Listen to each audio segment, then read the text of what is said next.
જય હિન્દ ખેડૂત મિત્રો, વિડીયોમાં તમે આઈસર 368 ટ્રેક્ટર જોઈ રહ્યા છો તે વેચવાનું છે. વિડીયોમાં તમે ટ્રેક્ટરની કન્ડિશન જોઈ શકો છો. પાર્સિંગ ચાલુ છે, એન્જિન કંપની ફિટિંગ છે, ગિયર હાઇડ્રોલિક કમ્પ્લેટ, નાના ટાયર નવા 100%, DGSના મોટા ટાયર નવા રિમોટ 100%, MTR, છત્રી નવી, બોનટ પંખા પર ટચિંગ કલર કરેલ. ટ્રેક્ટરમાં કોઈ પ્રકારનો ફોલ્ટ નથી. ફૂલ જવાબદારી સાથે આઈસર 368 ટ્રેક્ટર વેચવાનું છે.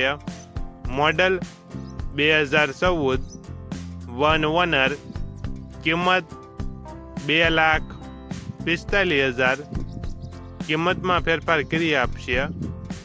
આ ટ્રેક્ટર તમને ક્યાં જોવા મળશે તેની વાત કરવામાં આવે તો જિલ્લો અમરેલી અને સાવરકુંડલા જોવા મળશે. ટ્રેક્ટરના માલિકનો નંબર નીચે આપેલો છે, ત્યાંથી તમે વધુ માહિતી માટે માલિકનો કોન્ટેક્ટ કરી શકો છો.